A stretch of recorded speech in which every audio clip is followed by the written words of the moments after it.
Morning. I'm really happy to present on this NTD World Day. I'm going to talk to you about zoonotic transmission in Malawi concerning schistosomiasis.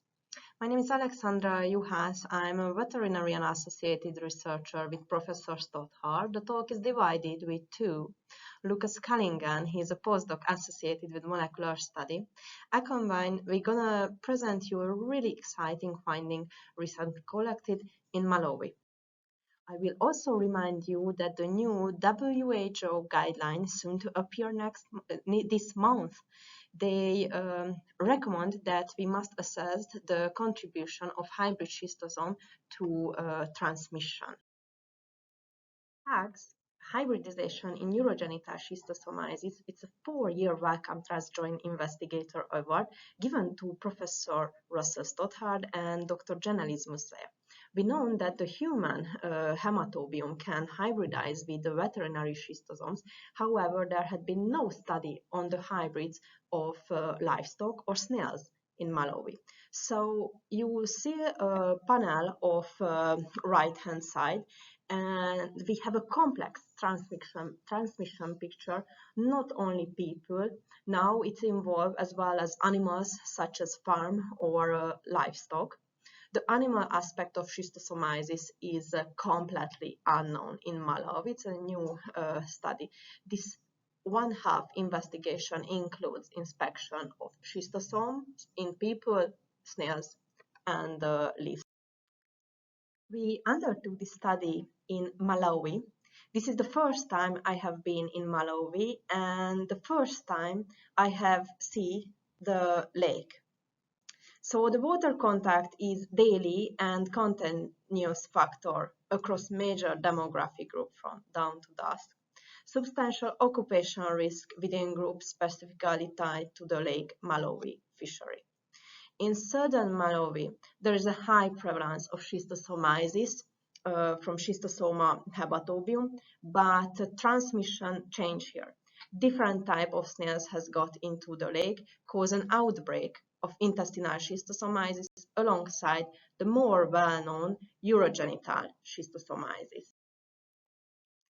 In November last year, we surveyed schools along the shoreline. In addition, we collected snails and carried out a livestock survey to look at the active transmission of schistosomiasis. If we think about one half, Schistosoma bovis is a very common parasite in the cattle and livestock, and yet there has been little attempt to control infection. So perhaps is it not surprising that as worm can introgress from livestock into people, it was no control. So I was responsible for the veterinary task. The hybridization in livestock population is understudied. I will talk about this in more detail.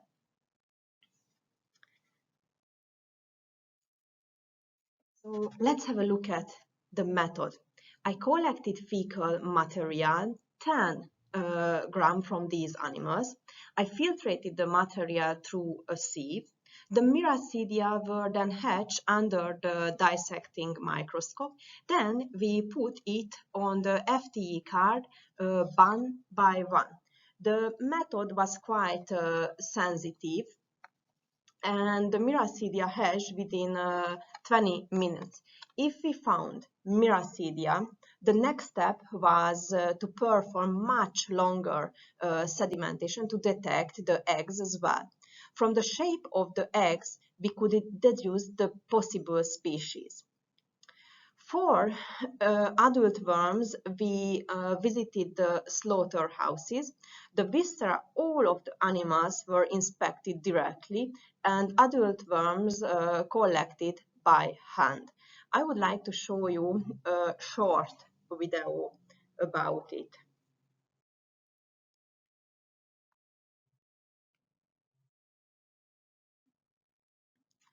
So remember, male and female are coming out a worm pair. We put them into a tube and separated male and female under the light microscope.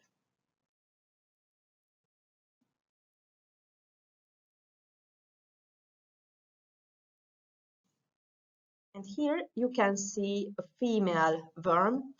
Inside the body, these dark dots is digested blood. The research covered four major areas: mango chip, blantyre, chihuahua, and nasanji.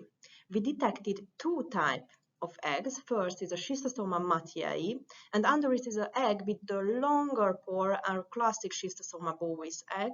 This is the first time to describe Schistosoma mathiei and Schistosoma bovis in cattle in Malawi. A total of 66 carcasses and 166 fecal examinations were performed. Livestock from mango chip and the Chihuahua area were positive for schistosomiasis. We found Schistosoma mathiei in the fecal sample from mango chip, and we found Schistosoma bovis in the fecal sample and carcasses from Chihuahua. The intrauterine ova inspected by microscopy for preliminary species identification. For each animal, gut biopsy were taken 1 gram, proceed for potassium hydroxide digestion to enumerate Schistosoma ova. We will confirm that result with the molecular typing method. And that's me at the end of my talk. So I will now hand over my colleague, Lucas. Thank you, Alex. Just to briefly introduce myself, I'm Lucas Cunningham. I'm a PDRA working in Professor Stothard's team, and my focus on the HUGS project is the molecular characterization of the samples coming in from the field in order to identify hybrid schistosomes. The question of schistosome hybridization is a complex one. This slide shows various examples from the literature of hybridization between different species of zoonotic and anthropogenic schistosomes. These worms can be highly promiscuous, hybridizing between closely related species, such as S. curasona and S. bovis, and more distantly related species, such as S. hematobium and S. mansoni. Where these hybridization events occur, either within the animal or human hosts, is not well understood. Further, the effects of these hybridization events on morbidity and treatment are similarly poorly understood. Over the next 4 years, we hope to address these knowledge gaps in the HUGS project. As Alex mentioned, a One Health approach was taken to the sampling for hybrid schistosomes in Malawi. Both humans, cattle, and snails were sampled from the same environments. This is an important approach to take when trying to identify hotspots of hybrid schistosomiasis. It should be noted that snail sampling will be crucial to better understand changes in transmission due to hybridization, as schistosome species often have a limited molluscan host range, limiting their spread to only those areas where suitable snail hosts are found. However, previous studies have shown that hybrid schistosomes can infect a wider range of snail hosts, being able to infect compatible snail species of both parents. Therefore, knowing which snail species are present will be a key factor in understanding and predicting the areas at risk from hybrid schistosomes. 3 main sample types were brought back from the field to be screened for the presence of hybrid schistosomes. These were urine samples, snail samples, and whole worm samples. As Alex mentioned, the urine samples underwent urine filtration in the field in order to identify positive individuals. These positive filter samples were then stored in ethanol and brought back to the UK. Egg hatching was also carried out in order to store individual neuracidia onto FTA cards. Back in the UK, urine filters underwent DNA extraction with the use of bead beating to break up the eggs. The extracted DNA from these samples then underwent species-specific qPCR targeting schistosome hematobium and schistosome mansoni, with future species-specific assays being designed to target zoonotic species. Resultant non-hematobium samples will then be re-examined using the FTA material allowing for the targeting of individual miracidia. The individual miracidia will have their nuclear and mitochondrial genome DNA examined to determine hybridization. Snails underwent a similar process where snails caught in the field were separated into individual cells and exposed to light to induce cercarial shedding. Shed individual cercari were then stored onto FDA cards in the same manner as the hatched miracidia. The snails themselves were later stored in ethanol and samples brought back to the UK for processing. We plan to carry out DNA extraction on the snails, then screen these DNA extracts with generic schistosome qPCR assays in order to identify schistosome-positive snails. These schistosome-positive snails will then be screened using the species-specific qPCR assays that had previously been used on the urine samples. Following on from this, amplification of the nuclear and mitochondrial genes from both the snail extracts and cercari material stored in FDA cards will be carried out. Whole worms were extracted from the mesenteric veins of cattle carcasses sourced from local slaughterhouses in the field.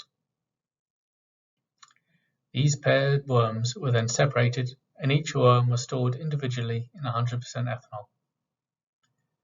DNA extraction will be carried out in these samples with the screening of the nuclear and mitochondrial genomes being carried out in order to determine the presence of hybrids. The rationale behind targeting the nuclear and mitochondrial genomes in order to identify hybrid schistosomes is based on the fact that schistosomes are dioecious, having separate male and female worms that pair up to produce offspring. Therefore, the inheritance of genetic material of the parents will differ with regards to their offspring's nuclear and mitochondrial genomes.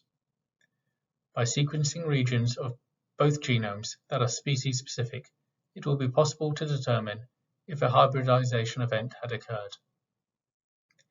In this example, we'll be targeting the COX-1 region of the mitochondrial genome and the ITS1 region of the nuclear genome. We'll also investigate JBS Haldane's rule by investigating the presence of male and females in either the eggs or the cercari to determine if there is a sex ratio difference among the hybrids.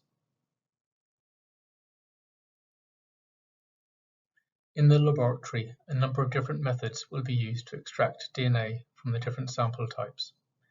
Urine filters will undergo DNA extraction using Kagin DNA mini-kits supplemented with a bead beating step to mechanically disrupt the eggs. Snails will undergo DNA extraction using the CTAB method.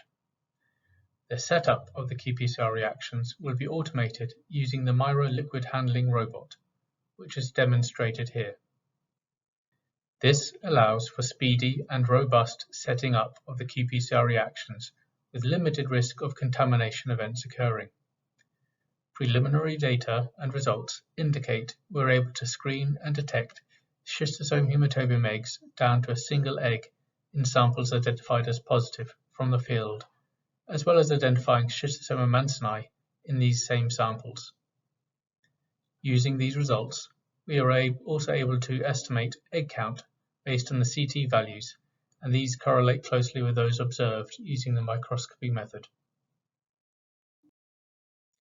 In conclusion, HUGS is taking a One Health approach to address the importance of hybrid schistosomes and is developing new DNA detection assays for the Malawian setting.